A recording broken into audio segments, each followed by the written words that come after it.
찬송가 달고 오묘한 그 말씀 화면 보시고 함께 찬양하실 것 같습니다. 달고 묘한 그 말씀 생명의 말씀은 귀한 그 말씀 진실로 생명의 말씀이 나의 길과 잠깐만요. 죄송해요.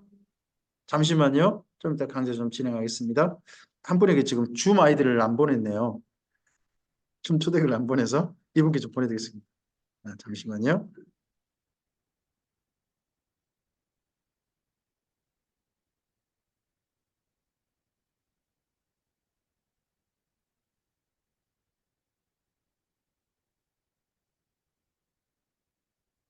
드리겠습니다. 달고 오묘한 그 말씀. 달고 묘한 그 말씀 생명의 말씀은 귀한 그 말씀 진실로 생명의 말씀이 나의 길과 믿음 밝히 보여주니 아름답고 귀한 말씀 생명샘이로다. 아름답고 귀한 말씀 생명샘이로다. 귀한 그 말씀 내 노래 제목이 되도다. 모든 사람의 복주는 생명의 말씀을 값도 없이 받아 생명길을 가니 아름답고 귀한 말씀 생명샘이로다. 아름답고 귀한 말씀 생명샘이로다.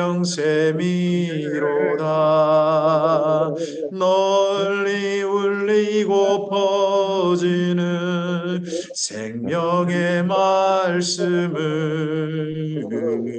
마음의 용서와 평안을 골고루 주나니 다만 예수 말씀 들어 복을 받네.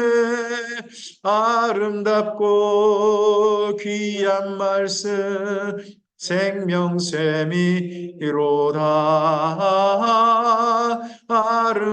아름답고 귀한 말씀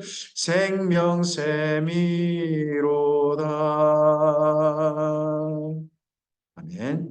예, 오늘부터 있을 2024년 대전예술화 송소원 토요 한 달 한 번 강좌를 위해서 대전예술화 송소원 원장이신 송철영 집사님 기도해 주시겠습니다. 전능하신 하나님 아버지, 대전 에스라 성서원의 말씀을 사모하여 함께 모였습니다. 이곳에 성령으로 함께 하심으로 저희들의 마음을 자유함과 넉넉함으로 열어주시고 하나님의 말씀을 잘 이해하고 세상으로 돌아가 하나님 사랑과 이웃 사랑에 섬기는 열매로 나타나게 하시고 기쁨과 감사와 은혜를 누리게 하여 주시옵소서. 저소로 돌아가는 시간까지 평안하게 인도하시어서 피곤치 않게 하시고 생명의 말씀으로 영육간의 광채가 나타날 수 있게 하여 주시옵소서. 원근 각지에서 동역하는 에스라 성서원을 통하여 말씀이 지속적으로 온전하게 전해지게 하시고 너를기 있는 분들이 사모함으로 모이게 하시고 세상의 유혹과 욕심에서 벗어나 진정한 그리스도인이라고 칭찬받을 수 있도록 동일한 은혜를 부어주시옵소서. 가르치는 목사님이나 말씀을 듣는 우리나 전심으로 하루를 드림으로 기탄 없이 기쁨의 단을 누리게 하시기를 소원하며 예수 그리스도의 이름으로 기도드립니다. 아멘. 네, 감사합니다. 우리 신명기 31장 10절부터 12절까지의 말씀인데요. 앞을 보시고 함께 읽으시면 될 것 같습니다. 네, 함께 읽겠습니다. 모세가 그들에게 명령하여 이르기를 며칠 년 끝에 곧 면전의 주막절에 온 이스라엘이 내 하나님 여호와 그가 택하신 곳에 모일 때에 이 율법을 낭독하여 온 이스라엘에게 듣게 할지니 곧 백성의 남녀와 어린이와 내 성읍 안의 거리와는 타국인을 모으고 그들에게 듣고 배우고 내 하나님 여호와를 경외하며 이 율법의 모든 말씀을 지켜 행하게 하고 또 너희가 요단을 건너가서 차지할 땅에 거주할 동안에 이 말씀을 알지 못하는 그들의 자녀에게 듣고 내 하나님 여호와 경외하기를 배우게 할지니라. 아멘. 에스라 성경 강좌를 진행할 때 이 말씀을 대합니다. 에스라 성경 강좌는 우리나라에서요 40여 년 전에 시작되었습니다. 경남 삼척에서 노 목사님 한 분이 강좌를 시작하셔서 지금 여기까지 이르렀습니다. 노 목사님은요 현재 에스라업소 원장이시고요 또 성살림원 원장이시고 하십니다. 그리고 산청에 있는 샤론 장로교회 담임으로서 계속해서 목회 사역을 하고 계십니다. 이번에 346회 성경 강좌가 진행되기도 했죠. 그래서 한결같이 지금도 성경 강좌를 진행하고 계시는 분이십니다. 지금 대전의 성소원에서 이번 강좌는 제가 진행합니다. 저는 광주 예수라 성소원을 현재 맡고 있고요. 그리고 광주에 있는 예수교에 대한 성결교회 예성교단의 참빛교회를 담임하고 있습니다. 대전 예수라 성소원에서 성경 강좌를 작년부터 약속하고 진행하고 있고요. 올해는 대전의 성소원에서 지금 현재 계획으로는 11번, 이번까지 포함해서 11번 정도 구약 성경만 심화 강좌로 김명주 목사식 심화 강좌로 한번 진행해 볼 생각을 가지고 계획을 가지고 진행하고 있습니다. 주님께서 선하신 뜻 가운데서 합력하여 선을 이룰 수 있도록 도우시기를 기대합니다. 오늘 우리가 먼저 읽었던 말씀 신명기 31장 9절에서 13절 말씀은요. 성경 강좌를 왜 해야 되는가 하는 근거와 목적이 있습니다. 성경 강좌는 이래서 해야 된다. 성경 강좌의 근거는요. 모세 유언에 있습니다. 모세 유언을 모세 개인 유언이 아니라 우리 성경에 담아놨죠. 성경에서 이런 강좌를 해라. 7년에 한 번은 꼭 성경을 전체적으로 배우는 시간을 꼭 가져야 된다. 하는 이야기를 기록 남겨놓으셨습니다. 이게 근거가 됐죠. 그럼 성경 강좌를 해서 우리가 어떤 결과가 우리한테 와야 될까요? 성경 강좌는요. 첫째, 사실은 읽으셔야 됩니다. 가장 먼저 듣고 읽으라는 겁니다. 그 당시에 모세 당시에요. 글을 쓸 줄 아는 사람은 전 국민의 상위 1%? 우리나라도 사실은 글을 잘 모르는 거죠. 세종대왕이 맨 먼저 훈민정음원에 거기에 말씀하실 때 이렇게 하시잖아요. 여린 백성이 제 뜻을 펴지 못할 놈이 하나니라. 우리나라 사람들 가운데 배운 백성들이 글을 못 읽다 보니까 제 뜻을 글자로 쓸 수 있는 분이 거의 없다는 거예요. 그게 너무 안타까워서 한글을 만들었다 하시잖아요. 그런 것처럼 우리 성경을 보실 때 기억하셔야 됩니다. 성경을 보통 우리가 볼 때 그 당시 사람들은 글을 대부분 다 모른다. 이걸 기억을 하시고 보셔야 됩니다. 글을 모르면 어떻게 해야 될까요? 글을 아는 분들이 읽어줘야 됩니다. 읽어주고요. 일반 그런 민중은요. 일반 백성들은요. 들어야 됩니다. 그러다 보니까 성경 이 말씀이 있는 겁니다. 믿음은 들음에서 나매란 말씀. 그래서 있는 겁니다. 지금 현재는 우리는 다 읽을 수 있잖아요. 그죠? 그럼 지금은 우리가 다르게 표현해야 된다고 생각합니다. 믿음은 읽음에서 난다. 바르게 읽어야 되는 거죠. 잘 읽어야 되는 거죠. 근데 읽기만 해서 모든 내용이 된다면 목사는 필요 없는 겁니다. 가르친 자가 필요 없는 거죠.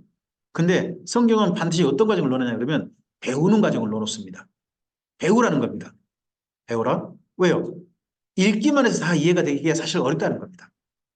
그러다 보니까 중간에 그 내용을 본래 하나님이 하신 말씀대로 잘 알아듣도록 가르쳐 준 지가 있는 거죠. 그러다 보니까 신약 성경에 오면 교회를 가리킬 때 어떤 지역에 있는 뭐라고 표현하냐 그러면 제자들이라고 표현합니다.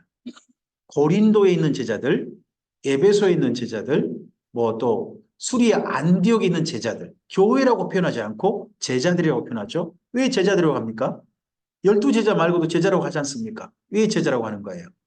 그건 배우는 공동체가 교회이기 때문입니다. 지금도 우리나라 그래서 우리나라 그 교회라고 하는 한자가요. 성경의 취지에 딱 맞는 한자라는 거죠. 우리가 교회를 할 때 그 교자가 무슨 교자입니까? 가르칠 교자입니다. 학교할 때 그 그죠? 교자. 그거고, 그 다음에 또 뭐예요? 교육할 때 교자고, 그 다음에 모임이 자니까, 교회는 뭐 어떤 곳이냐 그러면 사실은 가르치고 배우는 모임이 있는, 교육이 있는 장소가 교회야 한다는 거죠. 그래서 성경에 있는 단어가 딱 맞습니다. 어떤 지역에 있는 제자들. 그 표현을 우리나라는 어떤 지역에 있는 교회들 이렇게 하고 있는 거죠. 그러면 우리가 읽고 듣고 배워서 어떻게 하려고요? 나 성경 이렇게 많이 알아? 하고 그렇게 하기 위해서 하는가요? 아니요. 성경을 배우는 가장 중요한 목적은 첫 번째 목적은 여기 있습니다. 경외함에 있습니다. 이걸 잊어버리시면 안 됩니다. 우리가 다른 사람과 이야기하다 보면 아, 저 사람 성경을 엉뚱하게 알고 있네 라는 걸 생각이 들 때가 있습니다. 그죠? 뭔가 좀 오해하고 있네 하는 걸 알 수 있어요. 근데 그것 때문에 다투고 싸우고 그 억지로 바로잡아 주려고 하다 보면 더 큰 싸움 벌어질 수 있습니다. 그게 아니고 성경을 배우는 가장 중요한 첫 번째 목적은 하나님을 사랑함에 있습니다. 우리가 성경을 잘 배워서 나한테 있어야 될 것은 이 성경을 배우로 말미암아 하나님을 진실하게 사랑하게 되었다 한다면 잘 배우신 겁니다. 저 이번에 뭐 명절에 산청을 다녀왔습니다. 산청이었더니 한 50여 분 넘게 그 명절에 산청에 오신 거예요. 그분들 오셔서 성경 잘 배우고 갔다? 그러면 제가 아마 강사로서 잘못 보조한 거라고 생각합니다. 그분들이 오셔서 가시면서 하신 이야기가 이런 이야기면 딱 좋죠. 이번 강좌에 참석하고 난 다음에 하나님을 더 사랑하게 되었다. 이게 사실은 진짜 중요한 목적인 거죠. 성경 강좌. 저는 올해 대전에서 성소원에서 진행하는 이 강좌에 참석하신 분들도 다른 무엇보다도 이 강좌에 참석함으로 하나님을 더 진실하게 사랑하게 되었다 하신다면 제가 강사로운 보람이 있는 거고 이곳이 성소원으로 자리 잡고 있는 보람이 있다고 저는 생각합니다. 그리고 그러면 경외함으로 그 다음 뭐 해야 돼요? 반응이잖아요. 경외함은 마음가짐이잖아요. 삶이 태도가 바뀌는 거잖아요. 그럼 태도가 바뀌어서 뭐가 바뀌어야 돼요? 삶이 바뀌어야죠. 삶이. 그래서 그 다음이 준행이에요. 하나님을 사랑함으로 말씀을 따르는 거죠. 그렇게 보면 다른 경우도 있다는 거예요. 하나님을 사랑하지 않고도 말씀을 잘 지키는 경우도 있다는 거예요. 어쩔 때요? 자기 욕심을 위해서 말씀을 잘 지키는 경우도 있어요. 신앙생활 열심히 하는 이유가요. 나한테 뭔가 돌아올 반대급부가 필요해서 신앙생활 열심히 하는 분도 있다는 거예요. 우리나라는 사실 그런 그 필요를 따라서 신앙생활 하도록 많이 그동안 했죠. 병든 분들이요, 교회로 오시라. 병든 분들 교회 오시면 그 병든 분들 뭐 해주시는 분이라는 거예요? 병을 고쳐주시는 분. 그죠? 가난한 분들이요, 교회로 오시라. 뭐 하라고요? 교회는 뭐 된다고? 필요를 채워주는, 자꾸 필요를 신앙생활하면 뭐 한다? 누구의 필요가 채워준다? 내 필요. 이런 식으로 신앙생활을 가르쳐 놔버렸어요. 그러다 보니까 지금 대한민국의 모든 성도님들 신앙생활을 보면 반대급부가 당연한 신앙생활을 하세요. 나한테 올 뭔가가 있어야 신앙생활을 한다는 거예요. 그렇지 않아요. 말씀을 지킴 자체가 보람이 돼야 되는 거죠. 말씀을 따름 자체가 내게 기쁨이 돼야죠. 그게 준행이죠. 그러면 그런 삶을 살면서 그 다음 어떻게 해야 돼요? 이 삶을 나만 살면 안 돼요. 그래서 뭐가 필요해요? 전도예요. 다른 이들도 이 말씀을 따르는 삶에 초대하는 거죠. 근데 일차 초대 대상이 누군가요? 직계예요, 직계. 수직. 수평이 아니고 성경은 수직으로 하래요. 사랑하는 자녀들에게 이 말씀 지키는 삶을 물려주래요. 그래서 그 다음 뭐 하게 해달라고요? 계승되게 해달라는 거예요. 이 시대만 아니라 그 다음 세대도 이 말씀을 따르는 세대로 이어지게 하라는 거죠. 몇 대까지 가길 원하신 거예요, 하나님? 1000대. 1000대까지 복을 받는 게 다른 게 아니에요. 이 신앙생활이 계승되는 거예요. 출발이 뭔가요? 말씀을 듣고 배우는 거예요. 우리 흔히 우리나라식은요, 우리나라 신앙생활은 이렇게 말해요. 신앙은 체험이라는 거예요. 우리는 특히 그러거든요. 신앙은 체험이다, 이 말로 해요. 체험으로 출발한다고 좀 이야기를 해요, 많이. 아니요. 신앙생활은 처음에요. 듣고 배우는 데서 출발해야 되는 거예요.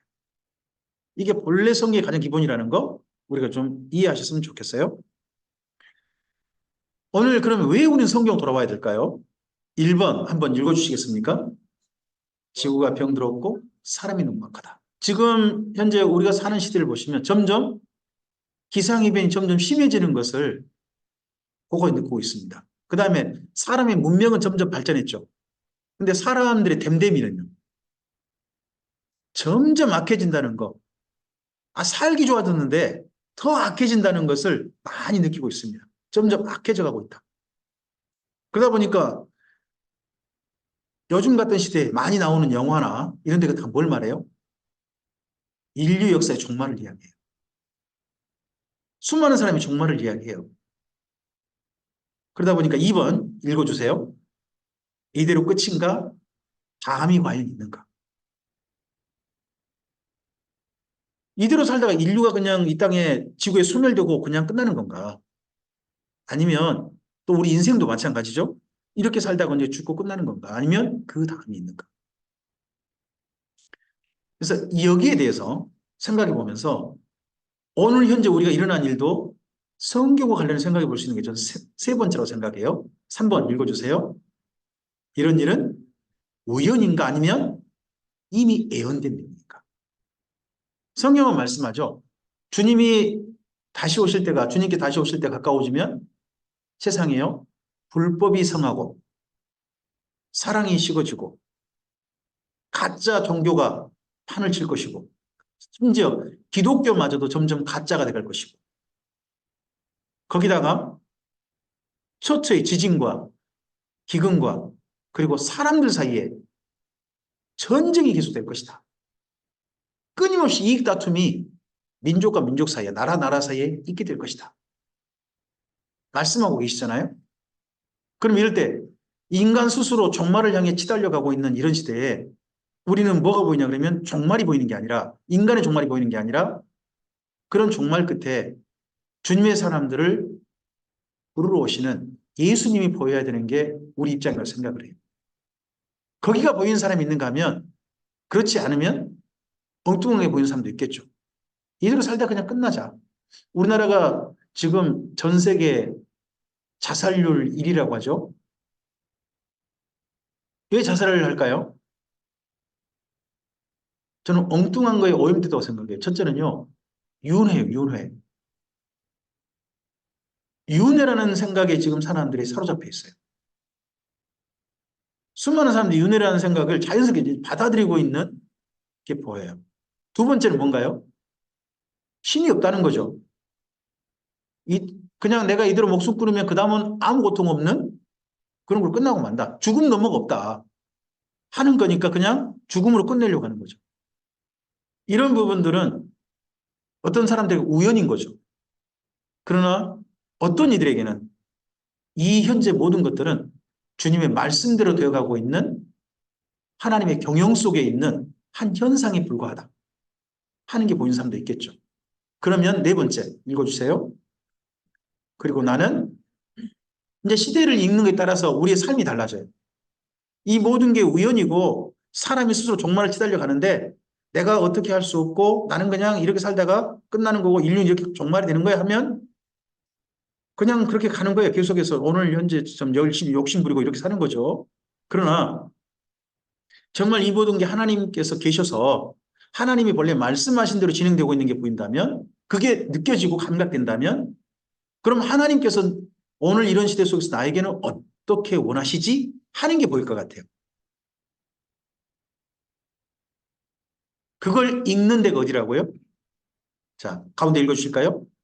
하나님의 답변은 우리가 이렇게 시간을 따로 내셔가지고 성경을 또 읽고 하는 이유는 뭐예요? 성경을 읽고 배워서 그분이 하시는 일이 보이고 또 하나님이 분명히 보여서 하나님을 경외함으로 오늘 세상을 바라보고 하나님을 경외함으로 내 삶을 바라보고 하나님을 경외함으로 내일을 바라보는 그러기 위해서 우리가 성경 말씀으로 지금 들어와 있는 거죠. 그래서 이 모든 성경 강좌는 기본 전제가 있어요. 그게 뭐냐 그러면요. 하나님이란 분이 계셔야 모든 게 유효해요. 하나님이란 분이 안 계신다면 우리가 지금 하는 건요. 헛방입니다. 진짜 세상에 쓸모없는 행동인 거죠. 사람에겐요. 믿음이 있어요. 남들은 믿음을 가지고 살아요. 저 오늘 아침에 장성역이라는 역에 아침 6시 51분에 새마을호를 탄다는 약속을 가지고 그 자리에 갔어요. 2호차 19번 A. 이게 제 좌석 이름이에요. 제가 예약을 했거든요. 제가 갔더니 기차가 왔어요. 올라갔더니 자리가 비어 있어요. 그 자리에 그대로 앉아서 여기 서대전까지 왔거든요. 이게 뭔가요? 약속이고 믿는 거죠. 제가 6시 51분에 가면 반드시 뭐가 온다. 기차가 온다. 제가 차를 끌고 서대전 올 필요 없다. 그냥 거기 가면 그게 온다. 그리고 가면 그 좌석은 내 좌석이니까 다른 사람이 앉아있지 않다. 하는 걸 믿는 거죠. 이 믿음이 있어요. 우리는 곳곳에 믿음을 가지고 살아요. 차 운전하실 때 상대편이 나한테 달라들 거라는 믿음이 있으셨나요? 아니요. 저 사람은 저 사람 차선을 할 거야. 그렇죠? 오늘 누군가를 만나셨을 때 그 자리에 가면 누가 그 자리에 나를 태우러 올 거야 하는 또 가면 탈 사람이 있을 거야 라는 그런 믿음이 있지 않았나요? 서로 믿음이 있으니까 우리는 사는 거죠.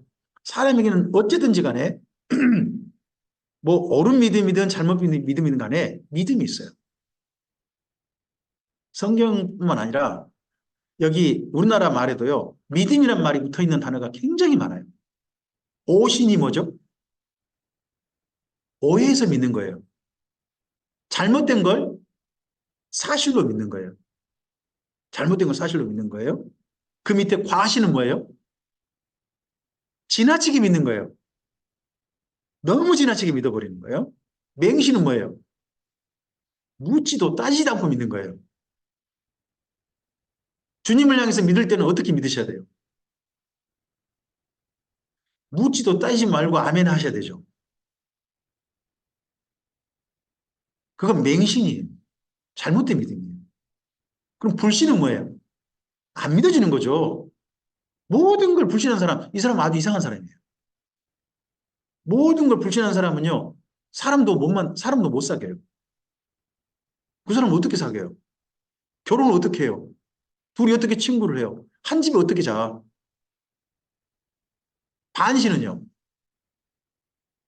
항상 다리 한쪽에 걸치는 거죠. 반대쪽은 도망칠 자리 딱 놔두고 반신, 절반만 믿는 거 절반만. 그리고 미신은요? 우리 많이 쓴 말이잖아요. 미신. 미혹돼서 믿는 거예요. 미혹돼서. 확신은 뭐죠? 확실하게 믿는 거예요. 근데 확실하게 잘못된 걸 믿을 수도 있어요. 확신이 꼭 좋은 거 아니에요. 확신은 꼭 좋은 거 아니에요. 정신은 뭐예요? 올바르게 믿는 걸 정신이라고 해요. 이 말이 잘 안 쓰죠? 소신은 뭐예요? 자기 생각 기준에 따라 믿는 거예요. 내 생각에 옳은 대로 믿는 거죠, 사실은. 네. 그래서 다양한 믿음이 있어요. 그런 가운데 이런 믿음이 있죠. 이 책을 아십니까? 만들어진 심. 우리나라에 굉장히 유명한 스테이셀러 중에 한 권입니다. 리차드 도킨스라는 사람이 썼죠. 이 사람입니다. 이 사람이 또요. 더 셀피시 제니어 해가지고 이기적 유전자. 이거 우리나라 굉장히 또 유명한 책입니다. 무신론자들에겐요. 거의 교과서 책들입니다. 그런데 이 책들을 통해서 우리나라의 수많은 사람들이 무신론자의 확신을 갖습니다. 맞아, 이런 거야. 인간은 이 정도 불과해. 하는 것을 믿는 거죠. 근데 이분의 스승이 있어요. 리차드 도킨스라는 사람이 이렇게 정말 아주 공격적인, 호전적인 무신론자신데 영국 캠브리지 대학인가요? 그쪽에 교수님이시죠. 근데 이 분의 선생님 있죠. 그분이 이분이에요. 이분이거든요. 근데 이분은 원래 무신론자였어요. 근데 나중에 인생을 다 마감할 때 정도에 바뀌었어요. 무신론자에서 유신론자로 이분이 바뀌어요. 앤토니 플류라는 분인데 그때 그분이 인생 마감할 때 정도에 쓴 책이에요. There is God. 거기에 신이 있었다. 그리고 밑에 혹시 저기 그 써진 글 보이세요? 따옴표 안에 있죠. 감히 만들어진 신이라니. 만들어진 신이라는 책을 누가 썼죠? 자기 제자가 썼단 말이에요. 그럼 이 책은 뭐예요? 존재하는 신이라는 책은 누구를 반박하게 쓴 거예요? 자기 제자, 그렇게 애중지중에도 제자를 반박하게 쓴 책인 거죠, 사실은. 인생 떠나기 전에. 네, 그런 책입니다. 신의 부재는 입증되지 않았다. 이분이 한 유명한 것입니다. 그리고 부활 논쟁이라는 책도 이분을 통해서 나오기도 했습니다. 우리는 다양한 믿음을 따라 삽니다. 때때로는 생각을 바꾸기도 해요. 예전에는 엉뚱한 데 있다가 올바른 데 가기도 하고요. 어떤 분은 올바른 데 있다가 엉뚱한 데 가기도 합니다. 각각의 믿음이 달라지기도 합니다.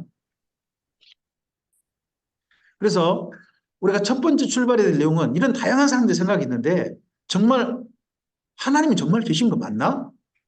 하는 데 대한 도 출발하는 것 같습니다. 그래서 오전에는 우리가 하나님 정말 계실까 하는 몇 가지 근거들을 좀 해보고 갑니다. 자, 우리 1번 내용을 좀 읽으시겠습니까? 만물의 구성과 운동은 질서가 있다는 겁니다. 질서가 있다는 것. 우연히 이 질서가 형성된 거냐 아니면 누군가가 질서를 부여했냐는 거죠. 여기에 대한 생각이 달라질 것 같습니다. 2번 읽어주실까요? 설계도가 있다는 거죠. 요즘 이걸 보고 우리는 DNA라고 그러잖아요. 네, 설계도가 있더라. 그럼 이 설계도대로 모든 만물이 성장하거든요. 또 사실은 설계도대로 죽어가는 거예요. 우리는 그러잖아요. 네. 또 설계도가 일부 본래 설계도에 조금 좀 문제가 하자가 있어가지고 그 하자 때문에 우리 몸에 어떤 질병이 오기도 하죠. 그런 것도 발견되잖아요. 네. 디자인을 하신 이가 있다 하는 게 두 번째. 그다음 세 번째는요. 사람에겐 양심과 윤리가 있더라는 거예요. 다른 짐승들에게는 다른 생명체에게는 없는 사람이 만든 독특한 한 가지가 있더라는 거죠. 네.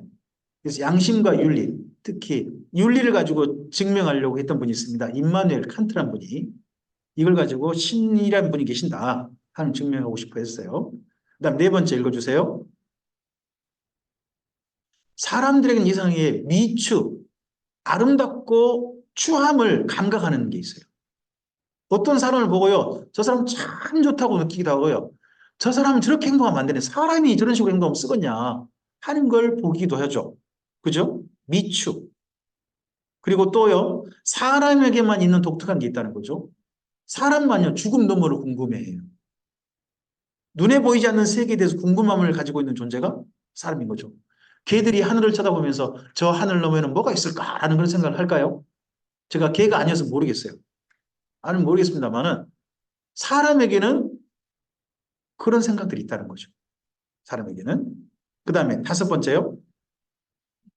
모든 만물에는 뭐가 있더라? 다 각각의 존재 이유가 있더라는 거예요. 다 각각의 존재가 이유가 있더라. 그걸 갖다가 진화론자는 이렇게 말해버리죠. 먹이사슬이라고 표현을 해버려요. 요즘은요. 여기 모든 만물은 소위 말해서 뭐 약육강식 세계가 아니더라. 진화론자도 생각이 바뀌었어요. 우리나라의 진화론자 그러면 대표적인 분이 서울대인가요? 최재청 교수님이란 분이에요. 최재청 교수님이란 분인데 이분이 요즘 하는 진화론 들어보면요. 모든 만물에는 서로 간에 조화 있게 존재하는 것이지 약육강식으로 그렇게 존재하는 거 아니다. 하고 진화론자가 이야기를 해요. 원래 성경에 있는 이야기를 진화론을 부정하는 거잖아요. 그런 식으로 생각이 바뀌고 있어요. 왜요? 진화론은 설명이 안 되는 게 너무 많거든요. 그러다 보니까 어떻게 보면 점점 성경에 가까워지고 있는 거죠. 자, 그다음에 6번째, 누구를 보면요? 사람을 보면 신이 보인다는 거예요. 그리고 7번째요. 만물에는 근원과 시작이 있더라는 거죠. 근원과 시작이 있더라. 자, 이 중에 한번 좀 차근차근 볼까요? 우리가 만물의 질서를 볼 수 있는 대표적인 데가 여기 태양계죠.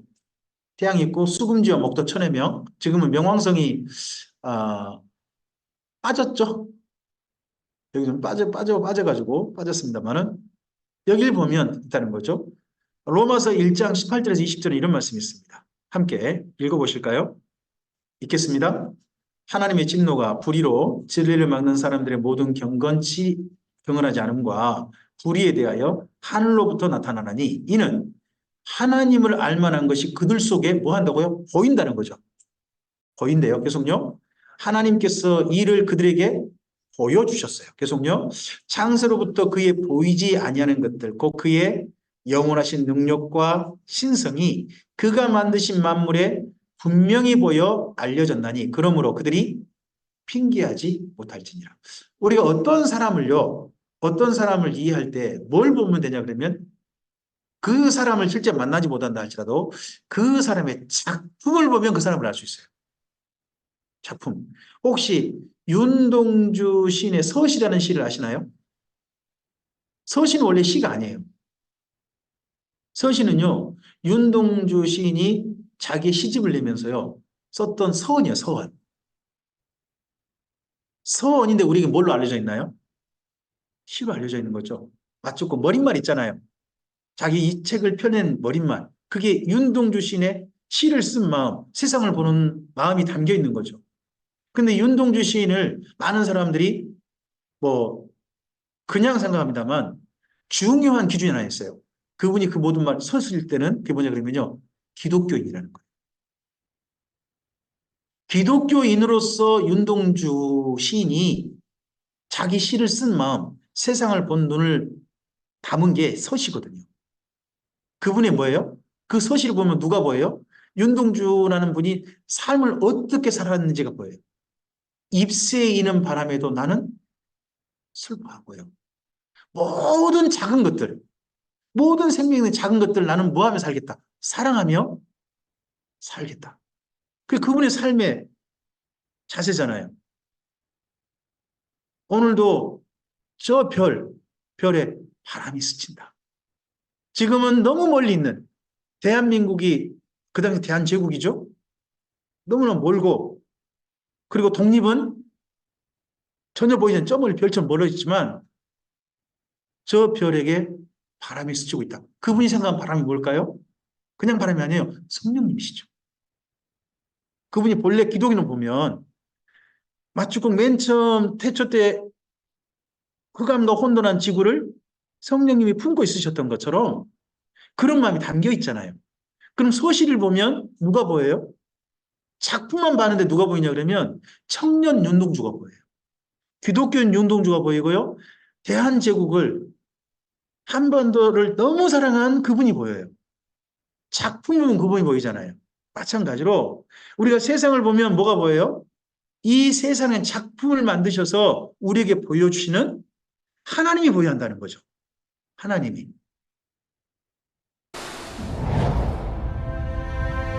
우리가 살고 있는 지구는 태양계에 속해 있습니다. 1년에 한 바퀴씩 태양 주위를 돌고 있죠. 태양계는 태양이라는 별을 중심으로 돌고 있는 천체들의 모임입니다. 암석으로 만들어진 수성, 금성, 지구, 화성은 내행성계. 거대한 행성인 목성부터 토성, 천왕성, 해왕성은 외행성계로 구분하기도 합니다.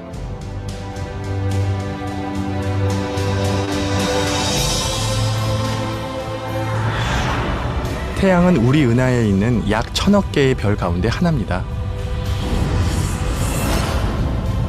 소용돌이 모양의 우리 은하 중심에서 벗어난 가장자리, 오리온 자리 팔에 우리 태양계가 있습니다.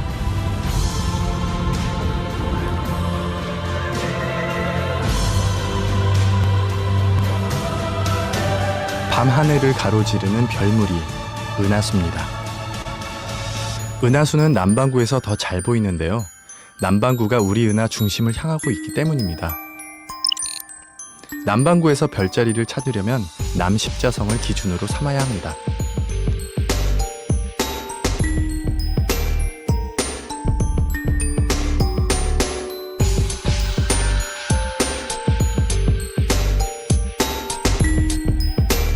북반구에는 보이지 않는 마젤란 은하들도 관측할 수 있습니다.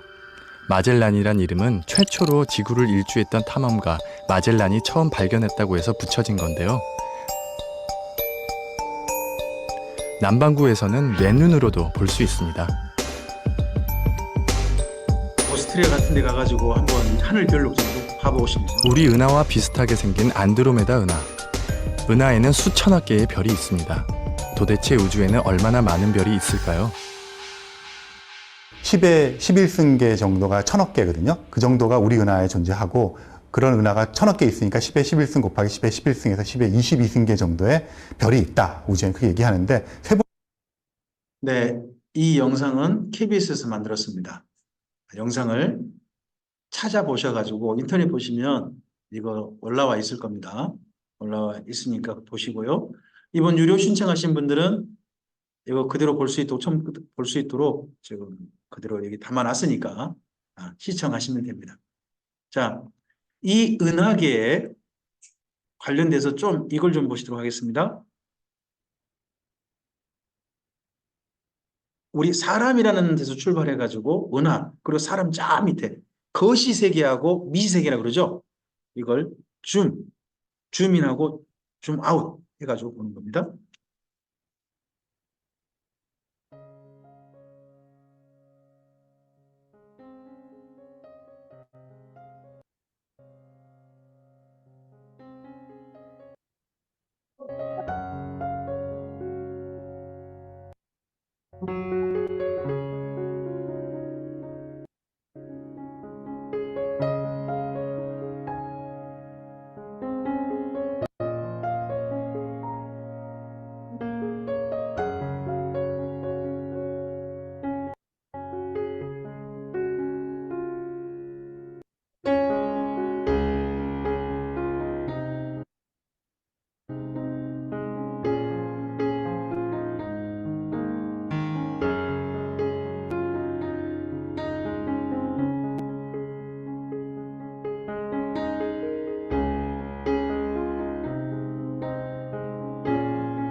이게 우리 은하계죠.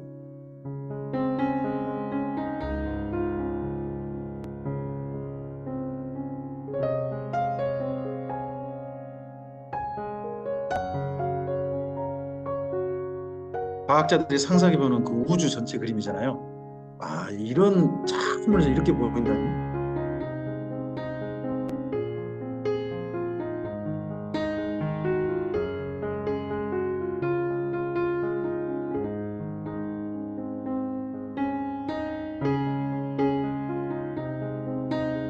이번 정반대로 우리 안으로 한번 들어가 볼까요?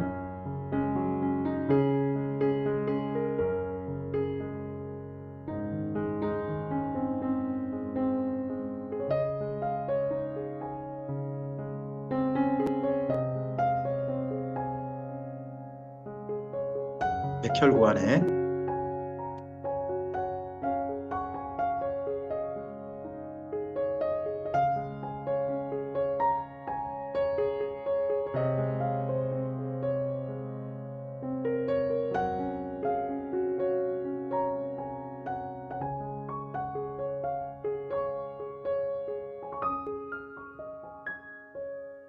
깊게 들어가면 중성자 거기까지 들어가겠죠?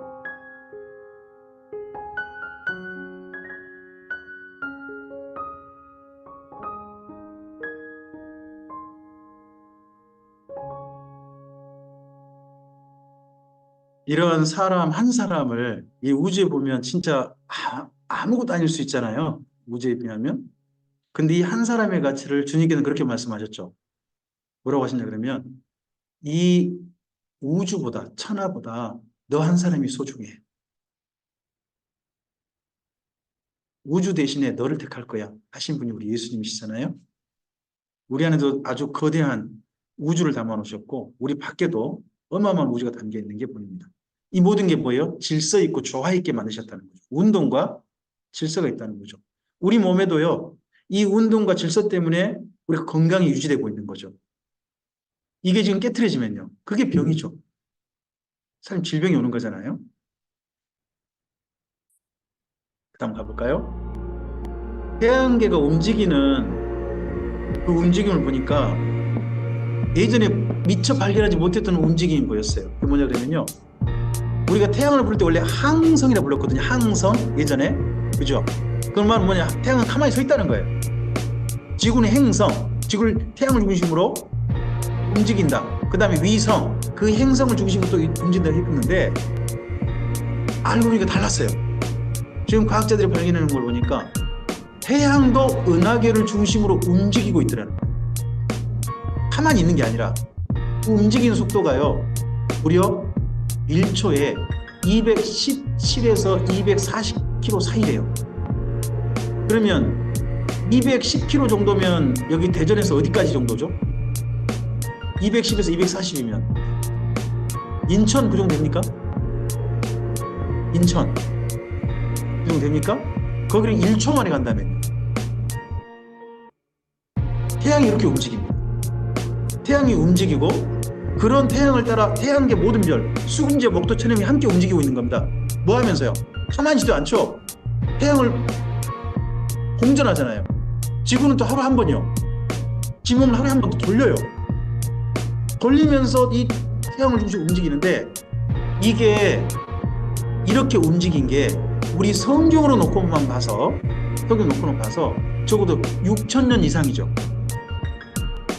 이 질서가 깨트리지 않고 그대로 유지되고 있는 거예요.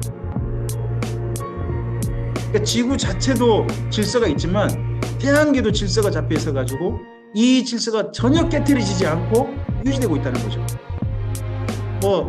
많은 그 우주학자들이 하는 이야기 중에 지구가 만약 태양 쪽으로 1m만 가까이 간다든지 태양에서 1m만 밖으로 벗어난다든지 하면 지구는 어마어마한 기상이변이 일어날 거라고 하죠. 그리고 태양에서 한번 태양 폭발이라고 합니까? 팍 터진다 이러면 지구에게 또 엄청난 영향이 온다고 그러죠. 근데 그 모든 영향 속에서 다 지금까지 존재하고 있는 거죠. 이거 볼텍스라고 그러죠. 이 구조로 우주도 형성되어 있고요. 그리고 태양의 움직임도 이 볼텍스라는 움직임으로 움직이고 있다고 하죠. 지금 은하계 모습이라든지 또 그리고 이런 DNA라든지 이 모든 것들이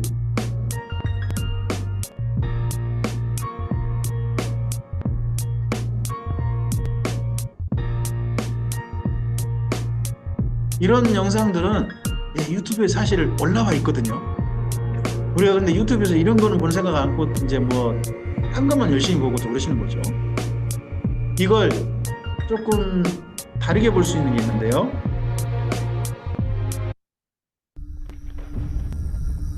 이건 조금 다른 측면에서 이제 이걸 보는 거예요. 방금 보셨던 거 있죠?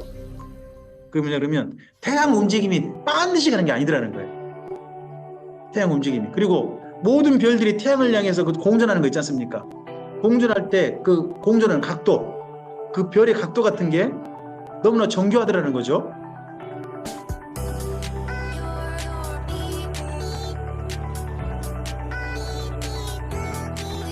은하계를 중심으로 태양계 도는 것은 약 60도의 그런 각으로 기울어져 가지고 은하계를 중심으로 돌고 있는 거고 공전하고 있는 거고,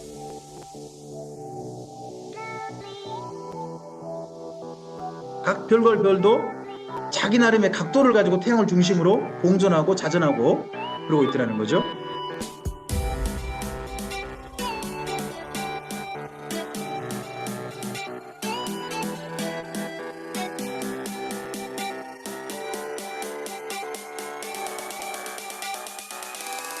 이 질서가 부여돼 가지고 태양계가 지금 우리 은하계를 중심으로 움직이고 있는 거죠. 계속해서 이게 이런 반드시 움직이는 게 아니라는 거죠.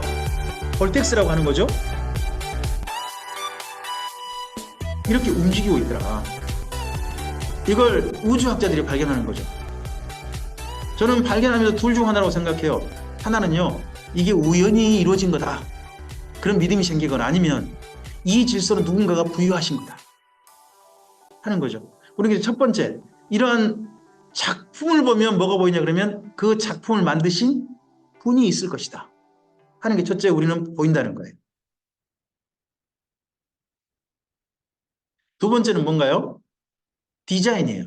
설계도예요. 지금 현재 우리는 DNA라고 하는 걸 굉장히 아주 친숙하게 이제 이미 어느 정도 익숙하게 된 것 같아요. 인간의 DNA 지도라든지 이런 것들이.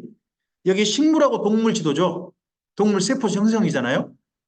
보면 놀랍게도 식물과 동물 세포의 기본 구조가, 기본 형성이 한 분의 솜씨다 이렇게 하는 것들이 사실은 좀 보이죠. 그 모든 것 속에 뭐가 있더라는 거죠? DNA가 있더라 하는 것들이 발견됩니다. DNA가 뭔가요? 설계도죠, 사실은. 맨 처음에 부모님부터 물려받아가지고 평생 성장하는 거잖아요. 저는 저희 집안 김씨 집안에서는요, 제가 김씨 집안에서는 머리가 빛나는 분이 없어요. 근데 저희 외할아버지께서 머리가 빛나셨어요. 저희 외삼촌 두 분 생존해 계시는데 외삼촌 두 분이 빛나세요. 아주 빛나세요. 그래서 저는 아주 빛날 걸로 생각을 가지고 있어요. 지금보다 더 빛날 걸로 생각을 해요. 왜요? 지도가 그러니까. 저는 이거 스트레스 고민받아가지고 그래서 이게 된 게 아니라 저는 제가 이게 아무리 봐도 물려받은 거예요. 물려받은 거예요. 저는 그래서 한 가지 좀 더 생각도 한 적이 있어요. 그게 뭐냐 그러면 대신에 저희 외가 쪽에서는 좀 오래 사셨거든요. 할아버지 오래 사시고 다들 오래 사셨어요. 근데 저희 김씨 집안 쪽에서는요. 50대 때 암으로 굉장히 많은 분이 돌아가셨어요. 저희 아버지 40대 폐암 돌아가셨고 위암, 간암 이런 암으로 저희 집안 분들이 많이 돌아가셨어요. 저는 그래서 앞서 사실 목회자 연금을 안 들었어요. 왜 안 들었냐 그러면 들어봤자 내가 70 넘어서 못 받는다 하는 옛날 생각이 있었어요. 그게 저한테 물려온 지도일 테니까. 근데 어느새 제가 60 가까이 됐어요. 2년만 지나면 저도 이제 60이 되거든요. 그래서 이제 비로소 연금 들어봐야 되겠다는 생각을 가졌어요. 앞서서 한 50대 죽을 그런 유전자가 아닌가 보다 한 생각을 가진 거죠. 왜요? 우리 몸에 사실 설계도 있잖아요. 무시할 수 없는 거예요. 설계도가. 근데 맨 처음 설계도가 누군가 부여하셨다는 거죠. 설계도를 만드신 분이 있다는 거죠. 이 건물, 이거 송철영 집사님 지은 거 아니지 않습니까? 누군가 설계를 했고 거기에 따라 건축한 거 아니겠습니까? 그죠? 그래서 설계한 자가 있다. 이것이 본다면 이 우주 전체가 사실은 설계된 것이다 하는 것도 보인다는 거죠. 그래서 히브리서 3장 4절에 유명한 말씀 있죠. 집마다 지은이가 있으니 이 우주를 지으신 분은 누구시다? 하나님이시다. 이 아름다운 건물들 그냥 존재한 게 아니지 않습니까? 다 누군가가 지은 거라는 거죠. 그리고 세 번째로 사람에게만 뭐가 있더라고요? 양심과 윤리가 있다는 거죠. 이런 우산하고 이런 자전거 놔두는 거 어떻게 계속할까요? 우리나라는 나중에 없어질까요? 우리나라도 이게 점점 없어지고 있습니다. 사람들에게 양심과 윤리가 점점 없어지는가 보입니다. 그걸 믿고 만든 거였는데 근데 이게 사람에게는 뭐가 있더라? 양심과 윤리가 있다는 걸 본 분이 임마누엘 칸트입니다. 뿐만 아니라 로마서의 말씀도 있어요. 먼저 로마서 말씀 볼까요? 로마서 2장 14절에서 15절입니다. 읽어주시겠습니까? 율법 없는 이방인이 본성으로 율법일을 행할 때에는 이 사람은 율법이 없어도 자기가 자기에게 율법이 되나니 이런 이들은 그 양심이 증거가 되어 그 생각들이 서로 혹은 고발하며 혹은 변명하며 그 마음에 새긴 율법의 행위를 나타낸다는 겁니다. 자기가 자기에게 율법이 뭐죠? 하라, 하지 말라. 뭐가 옳으냐? 뭐가 잘못됐느냐? 뭐가 착한 일이냐? 뭐가 악한 일이냐를 사실 드러내는 게 율법 아닙니까? 근데 사람들은 자기 나름에 뭐가 있다는 거예요? 이게 옳은 일이야. 이건 하지 말아야 돼. 이건 착한 일이야. 이건 악한 일이야 하는 나름의 뭐가 있다는 거예요. 이걸 진화론자는 재밌게 표현해요. 이게 진화되고 갑자기 나타났다는 거예요. 사람에게만 물론 인정해요. 다른 동물에 있는 건 아니다. 사람에게만 있다라고 인정을 해요. 근데 이게 진화의 산물이라고 그렇게 말을 해요. 진화의 산물이 아니라 하나님께서 본래 부여하신 하나님의 형상인 본성이라는 거죠. 성경은. 우리가 그렇게 받아들이면 됩니다. 양심이 증거가 되어져서 우리는 그렇게 삽니다. 자, 이걸 칸트의 말을 빌려볼까요?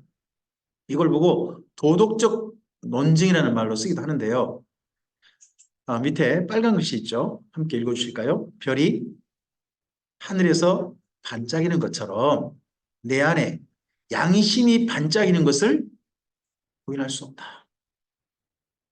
사람마다 뭐가 있더라? 양심이 반짝반짝하고 있더라는 거죠. 뭐가 옳은지, 뭐가 잘못된 일인지, 뭐가 해야 될 일인지, 뭐가 하지 말아야 될 일인지 자기 나름 다 알고 있더라는 거죠. 알고 있더라. 이걸 부여하신 분이 누구시더라? 하나님이시더라. 그래서 양심이 있는 거 보니까 누가 존재하신다. 양심이란 걸 사람에게 주신 하나님이란 분이 존재하신다 하는 생각을 임마누엘 칸트가 한 겁니다. 이거 성경에도 그런 말씀이 있었던 거죠. 그리고 네 번째입니다. 사람은 뭘 감각한다고요? 아름다움을 감각한다는 겁니다. 성경을 한번 찾아보시겠습니까? 전도서 3장 11절입니다.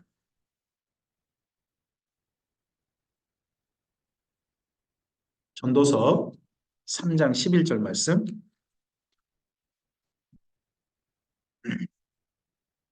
우리 접속하신 분 중에 조홍현 집사님 자리 계십니까? 네, 네. 전도서 3장 11절 말씀. 네. 조홍현 집사님께서 읽어주십시오. 하나님이 모든 것을 지으시되 때를 따라 아름답게 하셨고 또 사람들에게는 영혼을 사모하는 마음을 주셨느니라. 그러나 하나님이 하시는 일의 시종을 사람으로 측량할 수 없게 하셨도다. 아멘. 아멘. 모든 것을 때를 따라 아름답게 하셨어요. 근데 아름다움을 감각하는 존재가 누구라는 거예요? 사람이라는 거죠. 사람이더라. 그리고 또한 그 마음속에는 사람에게만 있는 독특한 사람의 본성? 게 있는데 그게 영혼을 사모한다는 거예요. 잠깐을 살면서 영혼을 사모해요. 그래서 영혼을 꿈꾸죠. 불로초를 꿈꾸고 영생을 꿈꾸고 이런 꿈이 있더라는 사람에게는 이상이 그런 게 있더라는 거죠. 제가 우리 집에 강아지 한 마디가 온 바람에 강제적으로 매일 운동을 해요. 근데 지금까지 눈이 왔는데 눈이 오면 이 개가 너무 좋아하는 거예요. 눈이 와가 눈 쌓이는 길을 너무 좋아해요. 그냥 바닥을 안 걷고 눈을 위로 막 달리려고 해요. 알고 보니까 눈은 그 개의 눈은 흑백이라면서요. 보이는 시각이 흑백으로 보인다 그러더라고요. 그래가지고 하얗게 보이는 것 보면 무지 좋아한대요. 걔도 나름의 자기 눈에 보이는 아름다움이 세계가 있나 봐요. 근데 사람들에게는 이 모든 아름다움 넘어서 또 다른 아름다움도 있다는 거죠. 자, 이 연세 많은 두 분이 아름답지 않으세요? 보기 좋지 않으세요? 제가 우리 교회에 지금은 댁에 계셔서 제가 매주 방문하는 권사님이 있는데요. 그 권사님을 모시러 가다 보면 제가 모시러 가는 시간에 딱 교회를 가시는 두암동이라는 곳을 지나간 광주 두암동이라는 곳이 있거든요. 그곳을 지나가 차 기다리고 있으면 두 분이 연세 많으신 부부신데 교회를 가는 모습이 있어요. 두 분을 거의 만나요. 두 분은 손도 안 잡아요. 근데 양복을 딱 입으시고요. 한 분은 양복을 입으시고 앞서가신 분은 그 뒷분은 또 양장을 곱게 입으셨어요. 곱게 입으셔가지고 한 분 앞에 가신 분은 가방을 딱 들고 가요. 그 모습 잊혀지지 않으니까. 그리고 뒤에 따르시는 할머니는 가슴에다가 성경책을 딱 안고 두 분이 한 곳을 향해 가신 모습을 제가 자주 뵀어요. 그 모습 뵈면서 제가 생각하는, 저도 모르게 사모하게 되는 풍경이 있어요. 제가 나이 들면 제 아내하고 손을 안 잡은다 할지라도 그때까지 살아 있어서 둘이 같이 이렇게 교회를 가는 모습이 나하고 저하고 제 아내의 모습이었으면 좋겠다. 그 모습이 너무 아름다운 거예요. 우리에겐 다양한 곳에서 아름다움을 느껴요. 그죠? 요즘은 나이 늙지 않는 사람을 아름답다고 하는데 연세 드는 모습이 너무 아름답지 않아요? 폭포나 또 생명질보다 아름다움을 느끼죠. 그리고 맨 밑에 그림 아시죠? 오드리 헵번이라는 분이잖아요. 오드리 헵번이 이분은 자기가 한참 잘 나갈 때 로마의 휴일이라든지 이런 걸 막 찍을 때 갑자기 그분이 사라져요. 더 이상 영화를 찍지 않아요. 왜냐 그러면 그때 정도에 그분의 아버지의 과거가 밝혀져요. 그분의 아버지가 나치였어요.